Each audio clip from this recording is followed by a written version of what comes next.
வணக்கம். நான் சுதர்ஷன் மகேஷ். கடந்த ஒரு வாரமா தமிழகத்துல திருப்பரங்குன்றம் இஷ்யூ ஒரு பெரிய இஷ்யூவா போயிட்டு இருக்குது. ஸோ இந்த ஒரு இஷ்யூ என்ன? இதனால அரசியல் ஆதாயம், அரசியல் லாபம் யாருக்கு அப்படின்றத பத்தி தான் இந்த வீடியோல நம்ம பேச போறோம். திருப்பரங்குன்றத்துல வழக்கமா கார்த்திகை தீபத் திருநாள் அன்றைக்கு அங்க மேல இருக்கக்கூடிய உச்சி பிள்ளையார் கோவில்ல தீபம் ஏற்றுவாங்க. அதற்கு பக்கத்துல மலையினுடைய உச்சியில இருக்கக்கூடிய தீபத்தூண் அப்படின்ற இடத்துல தீபம் ஏற்றணும் அப்படின்னு சொல்லிட்டு தான் வந்துட்டு வழக்க தொடுத்திருந்தாங்க. ஸோ இந்த ஒரு வழக்கம் அப்படின்றது 100 வருஷத்திற்கு முன்னாடி பின்பற்றப்பட்டு இருந்தது. 100 வருஷமாவே வந்து உச்சி பிள்ளையார் கோவில்ல தான் வந்து தீபம் ஏற்றிட்டு இருக்கிறாங்க அப்படின்ற மாதிரியான விஷயங்கள அரசு தரப்புல இருந்து சொல்லியிருந்தாங்க. ஸோ இவர்கள் பிரிட்டிஷ்காரர்கள் காலத்துல அந்த ஒரு வழக்கத்தை கொண்டிருந்தாங்க. இப்ப நம்ம ஏன் அதையே ஃபாலோ பண்ணணும்னு இருக்குதா? மலையினுடைய உச்சியில தான் தீபம் ஏத்துவாங்க. திருவண்ணாமலையிலயும் சரி, பழனியிலயும் சரி, மற்ற இடங்கள்லயும் சரி, கார்த்திகை தீபம் அன்னைக்கு மலையினுடைய உச்சியில தீபம் ஏற்றுவது தான் வழக்கமா இருக்குது. ஸோ அப்படி பார்க்கும் பொழுது அந்த தீபத்தூண், அதற்கு பெயரே தீபத்தூண் இருக்கிறதுனால, அந்த தீபத்தூண்ல தான் வந்துட்டு விளக்கு ஏற்றணும் அப்படின்னு சொல்லிட்டு அவர்கள் வழக்கு தொடுத்திருந்தாங்க. அது பக்கத்திலேயே வந்து ஒரு தர்கா ஒண்ணு இருக்குது. ஸோ அவர்களினுடைய இடம், அவர்களினுடைய நம்பிக்கை பாதிக்கப்படும் அப்படின்லாம் சொல்லியிருந்தாங்க. அந்த தர்காலேருந்து ஒரு 15 மீட்டருக்கு பக்கத்துல இருக்கக்கூடிய இடங்கள்ல இவர்கள் என்ன வேணாலும் செஞ்சுக்கலாம் அப்படின்னு சொல்லும்பொழுது, இது ஒரு 50, 60 மீட்டர் இருக்குது. ஸோ அவர்கள் தரப்புல இருந்து பேசும்பொழுதும் எங்களுக்கு ஆட்சேபனை இல்லை அப்படின்னு சொல்லியிருந்தாங்க. ஸோ அதற்கு 1ஆம் தேதி டிசம்பர் 1ஆம் தேதி தீபம் ஏத்திக்கலாம் அப்படின்ற மாதிரியான தீர்ப்பு வந்திருந்தது. ஆனாலுமே திருக்கார்த்திகை அன்றைக்கு 3ஆம் தேதி தீபம் ஏற்றப்படவில்லை. அதற்கான வேலைகள் நடக்கல. மாலை 5 மணி வரைக்கும் அதற்கான வேலைகள் நடக்கல அப்படின்னு சொல்லிட்டு, நீதிமன்ற அவமதிப்பு வழக்கு அப்படின்னு சொல்லிட்டு ஏற்கனவே வழக்கு தொடுத்திருந்தவர் மறுபடியும் போய் நீதிமன்றத்தை அணுக, நீதிபதி வந்து 6 மணிக்குள்ள தீபம் ஏற்றணும் அப்படின்ற மாதிரி சொல்ல, அதற்குள்ள வந்துட்டு தீபம் அந்த 6 மணிக்குள்ள ஏத்தணும்னு சொல்லி தீர்ப்பு வந்த உடனே, சென்னை உயர்நீதிமன்றத்தினுடைய மதுரை கிளையில சாயங்காலம் தீர்ப்பு வந்த உடனே, இங்க மதுரையினுடைய கலெக்டர் 144 தடை உத்தரவு பிறப்பிக்கிறாரு. ஸோ அதனால வந்துட்டு மலை மேல அனுமதி கிடையாது அப்படின்னு சொல்லிட்டு போலீஸ் ஆஃபீசர் சொல்லி அனுப்பிடுறாங்க. ஸோ அடுத்த நாள் வழக்கு விசாரணைக்கு வருது. நேற்றைக்கு வழக்கு விசாரணைக்கு வரும்பொழுது, 2 நீதிபதிகள் கொண்ட அமர்வு இந்த வழக்கை விசாரிக்கிறாங்க. ஸோ அவர்கள் தமிழக அரசினுடைய வாதங்கள் எல்லாத்தையுமே கேட்டுட்டு, நீங்க ஏன் வந்துட்டு தீபம் ஏற்ற அனுமதிக்கல? நீங்க என்ன வேணாலும் காரணம் சொல்லுங்க. ஏன் தீபம் ஏற்ற அனுமதிக்கல அப்படின்னு சொல்லி கேட்டிருந்தாங்க. அதற்கு அரசு தரப்புல இருந்து முன்னுக்கு பின்னான பல விஷயங்களை அவர்கள் வாதங்களா முன்வைத்திருந்ததாகவும் நீதிபதிகள் சொல்லியிருந்தாங்க. நாங்க 6 மணிக்குள்ள தீபம் ஏற்றுவதற்கு செய்றோம் அப்படின்ற மாதிரி நாங்க ஒத்துக்கவே இல்லையே அப்படின்ற மாரி சொல்லியிருந்தாங்க. அடுத்தது ஒரு இடத்துல தாங்க தீபம் ஏத்தணும். 2 இடத்துல ஏத்துனோம்னா இந்துக்களினுடைய மனம் புண்படும் அப்படின்ற மாதிரி எல்லாம் சொல்லியிருந்தாங்க. ஸோ மத நல்லிணக்கம் அப்படின்றது 2 பேருமே 2 தரப்பு இருக்கிறாங்க அப்படின்னா 2 பேருமே பேசி 2 பேருக்குமானது என்னென்ன விருப்பங்கள் இருக்கோ அதை ஒருத்தர் பேசி 2 பேரினுடைய விருப்பங்களும், அவர்களினுடைய நம்பிக்கையும் நிறைவேறுவதுல தான் இருக்குது மத நல்லிணக்கம் அப்படின்றது. ஒரு தரப்பை தடுத்து நிறுத்துறதுல கிடையாது அப்படின்னு சொல்லிட்டு நீதிபதிகள் சொல்லி, தமிழக அரசினுடைய மனுவை தள்ளுபடி பண்ணியிருந்தாங்க. ஸோ நேற்றைக்கு சாயங்காலம் 6:30 மணிக்குள்ள தீபம் ஏற்றணும்னு சொல்லியிருந்தாங்க. ஸோ நேற்றைக்கும் தீபம் ஏத்துவதற்காக மனுதாரர் அவரோட சேர்ந்து ஒரு 10 பேர் போனாங்க. நேற்றைக்கும் தடுத்து நிறுத்தப்பட்டு மேல்முறையீடு பண்ணியிருக்கிறோம் அப்படின்ற மாதிரி சொல்லியிருக்கிறாங்க. தமிழக அரசு உச்சநீதிமன்றத்துல மேல்முறையீடு பண்ணியிருக்கிறாங்க. வழக்கை தொடுத்தவரும் கேவியட் மனு தாக்கல் பண்ணியிருக்கிறாரு. எங்கள கேட்டு தான் வந்துட்டு நீங்க தீர்ப்பு வழங்கணும் அப்படின்னு சொல்லிட்டு. ஸோ வழக்கு இப்போ உச்சநீதிமன்றத்துக்கு போயிருக்குது. இதுல திமுகவை ஆதரிக்கக்கூடிய கூட்டணி கட்சிகள் எல்லாருமே திமுக என்ன ஸ்டாண்ட்ல இருக்கிறாங்களோ அதே ஸ்டாண்ட்ல இருந்து நீதிபதிகளையும் அவர் கொடுத்த தீர்ப்பையும் விமர்சனம் பண்ணிட்டு இருக்கிறாங்க.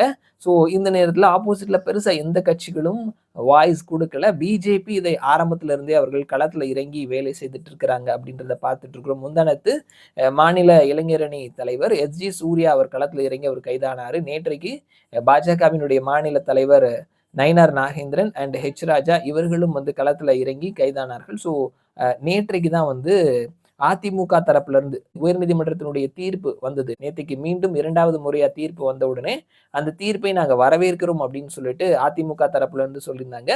ஒரு அசாதாரணமான சூழலை கிளப்பி ஒரு பிரச்சனையை ஏற்படுத்த இந்த அரசு முயற்சிக்குது அப்படின்னு சொல்லிட்டு எதிர்க்கட்சி தலைவராக இருக்கக்கூடிய எடப்பாடி பழனிசாமியும் வந்து அவர் சொல்லியிருந்தாரு. ஸோ அதிமுக ஒரு ஸ்டாண்ட் எடுத்திருக்கிறாங்க அப்படின்றத நம்ம கவனிக்க முடிகிறது. ஸோ இது அரசியல் களத்திலையுமே வந்து தீபம் ஏற்றுவாங்களா ஏற்ற மாட்டாங்களா அப்படின்ற ஒரு கொஸ்டின் மார்க் இருக்குது. இதற்கு முன்னாடியும் பல விஷயங்கள்ல ஆலயம் சார்ந்து, நம்பிக்கை சார்ந்து, வழிபாடு சார்ந்து, விழாக்கள் சார்ந்து இந்த அரசாங்கம் நீதிமன்றத்துக்கிட்ட போயிட்டு நீதிமன்றம் பலமுறை வந்துட்டு கொடுத்திருக்கிறாங்க அப்படின்றத நம்ம பார்க்க முடிகிறது. சிறுபான்மையினர் பெரும்பான்மையா இருக்கக்கூடிய இடங்கள்ல நாங்க விநாயகர் சதுர்த்தி மாதிரியான விழாக்களுக்கு அனுமதிக்க மாட்டோம், சட்டம் ஒழுங்கு பிரச்சனை ஏற்படும் அப்படின்னு சொல்லி போய் கேட்டது. சிறுபான்மையினர் பெரும்பான்மையா இருக்கிறாங்க அப்படின்றதுக்காகவே பெரும்பான்மையினர் அந்த பண்டிகையை கொண்டாட முடியாத ஒரு சூழல் இருக்கணுமா, அவங்க கொண்டாடக்கூடாதா அப்படின்ற மாதிரி நீதிமன்றம் கேட்டது. RSS மாதிரியான அமைப்புகளினுடைய ஊர்வலத்திற்கு தடை விதித்து அதற்கப்புறம் நீதிமன்றம் அனுமதி வழங்கியதுன்னு சொல்லிட்டு பல உதாரணங்கள் இருக்குது. ஸோ அதே மாதிரி இந்த விஷயத்திற்கும் உயர்நீதிமன்றத்தினுடைய தீர்ப்பு என்ன வந்ததோ அதே மாதிரியான தீர்ப்பு வருவதற்கான வாய்ப்புகள் இருக்குது. என்ன காரணம்னா, உயர்நீதிமன்றத்துல தமிழக அரசு சார்பில் ரொம்ப ஸ்ட்ராங்கான வாதங்கள் பெரிய அளவுல முன்வைக்கப்படல. முன்னுக்கு பின்னா வாதங்களை வைத்து அவர்கள் இந்த கார்த்திகை அந்த டைமை மட்டும் ஓட்டிட்டு கார்த்திகை முடிஞ்சு போயிடுச்சு, இனிமே தீபம் ஏற்ற வேண்டாம் அப்படின்னு சொல்லிட்டு நாட்களை கடத்துவதற்கான வாதங்கள் மாதிரி தான் தெரிஞ்சது. அதைத்தான் நீதிபதிகளும் கூட வந்து சுட்டி காட்டியிருந்தாங்க. ஸோ இது உச்சநீதிமன்றத்திற்கு போனாலும் இந்த மாதிரியான ஒரு தீர்ப்பு வருவதற்கான வாய்ப்புகள் தான் இருக்குது. ஸோ இதை வைத்து அரசியல் செய்வதற்கான வாய்ப்புகள் நிறையவே இருக்குது. வரக்கூடிய நாட்கள்ல பிரச்சாரங்கள்ல தமிழக சட்டமன்ற தேர்தல் பிரச்சாரங்கள்ல இதை வைத்து பிரச்சாரம் பண்ணுவதற்கான வாய்ப்புகள் இருக்குது.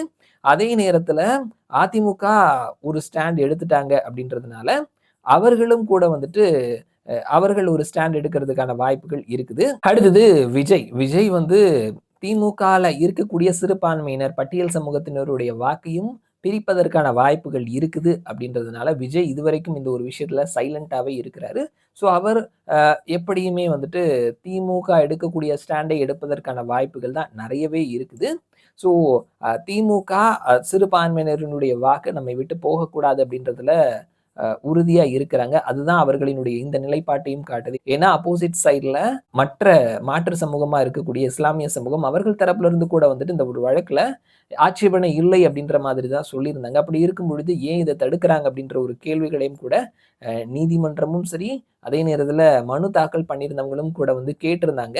அண்ட் இது சாதாரண மக்கள் கிட்ட ஓட்டளிக்கிறதுல ஒரு தாக்கத்தை ஏற்படுத்துமா அப்படின்னு கேட்டோம்னா, கண்டிப்பா இது ஒரு தாக்கத்தை ஏற்படுத்தும். நம்ம ஏற்கனவே சொல்லியிருந்த மாதிரி எந்த ஒரு இஷ்யூவும் பர்சனலா ஒரு தனி மனிதனை பாதிக்குதோ அந்த விஷயம் வாக்களிக்கிறதுலயும் ஒரு பாதிப்பை, ஒரு தாக்கத்தை ஏற்படுத்துறதுக்கான வாய்ப்புகள் இருக்குது. ஸோ இது பல ஹிந்து சமூக மக்கள் கிட்ட இந்த மாதிரியான ஒரு தீபம் ஏற்றுவதற்கு கூட ஒரு என்னுடைய வழிபாடு அப்படின்றது என்னுடைய அடிப்படை உரிமையா இருக்குது. ஸோ அதுல கூட வந்துட்டு எங்களுக்கான வாய்ப்புகள் மறுக்கப்படுதோ அப்படின்ற மாதிரியான ஒரு வலி, ஒரு வேதனை அப்படின்றது பலரினுடைய மனதுல இருக்கிறத நம்ம யதார்த்தத்துல பார்க்க முடிகிறது. இதற்கு முன்னாடி பெரிய அளவுல இந்த மாதிரியான சம்பவங்கள் நிறைய நடந்திருந்தாலும் அதை பெருமளவுல ஒரு சாதாரண வெகுஜனம் அதை பெருசா கண்டுக்கிறது கிடையாது. கண்டுக்கிட்டாலும் ஸோ அது நம்மை பெருசா பாதிக்கல அப்படின்ற மாதிரி அதை பெரிய அளவுல எமோஷனலா அதோட ஒரு அட்டாச்ட் ஆகாம இருந்தாங்க. ஆனா இப்ப இருக்கக்கூடிய காலத்துல நிறைய பேருக்கு இது சம்பந்தமான ஒரு அவேர்னஸ், இது சம்பந்தமான அரசியல் சார்ந்த ஒரு பார்வை அப்படின்றது இருக்கிறதுனால அவர்கள் இந்த மாதிரியான நடவடிக்கைகள் எடுக்கிறதுனால எங்களுடைய மனது புண்படுது, நாங்க காயப்பட்டிருக்கிறோம், நாங்க வருத்தத்துல இருக்கிறோம் அப்படின்ற மாதிரியான விஷயங்களை பகிர்ந்துக்கிறத நம்ம பார்க்க முடிகிறது. ஸோ இது வாக்களிக்கிறதுல ஒரு சேதாரத்தை ஏற்படுத்துவதற்கான வாய்ப்புகள் நிறையவே இருக்குது. ஸோ ஆனாலுமே தங்களிடம் இருக்கக்கூடிய ஒரு ஓட் பேங்க் போயிடக்கூடாது அப்படின்றதுல திமுக ஸ்ட்ராங்கா இருக்கிறாங்க. ஸோ அதை தக்க வைத்துக்கிறதுக்கு அதுல தான் வந்து விஜய் மாதிரியான ஃபேக்டர்ஸ் ஓட்டையை போடுறதுக்கான வாய்ப்புகள் இருக்குது. ஸோ அவர்களினுடைய செயல்பாடு என்ன அப்படின்றத பொறுத்து தான் அவர்களினுடைய ஸ்டாண்ட் அப்படின்றது பெரும்பாலும் திமுகவினுடைய ஸ்டாண்ட் மாதிரியே தான் இருக்கிறதுக்கான வாய்ப்புகள் இருக்குது. ஸோ திமுகவுக்கு பிரச்சாரத்துல இந்த ஒரு விஷயம் பயன்படும். அதே நேரத்துல பாரதிய ஜனதா கட்சி அவர்களும் இதை வைத்து பெரிய அளவுல பிரச்சாரம் பண்றதுக்கான வாய்ப்புகள் தான் இருக்குது. ஸோ தமிழக அரசியல் களம் 2026 அப்படின்றது முருகனை வைத்தும் திருப்பரங்குன்றத்தை வைத்தும் திருப்பரங்குன்றத்தினுடைய தீபத்தூண்ல தீபம் ஏற்றுவதை வைத்தும் தான் வரக்கூடிய தேர்தல் வரைக்கும் இந்த விஷயங்களை அரசியல் கட்சிகள் எடுத்துட்டு போவாங்க. அது தீபம் ஏற்றினாலும் சரி, ஏற்றவில்லை அப்படின்னாலும் சரி, அரசியல் கட்சிகள் பாஜக, அதிமுக இந்த பக்கமும், திமுகவினுடைய கூட்டணி அந்த பக்கமும் இதை ஒரு அரசியல் சார்ந்த பிரச்சாரமா எடுத்துட்டு போறதுக்கான வாய்ப்புகள் மிக அதிகமாவே இருக்குது அப்படின்றதான் பார்க்க முடிகிறது.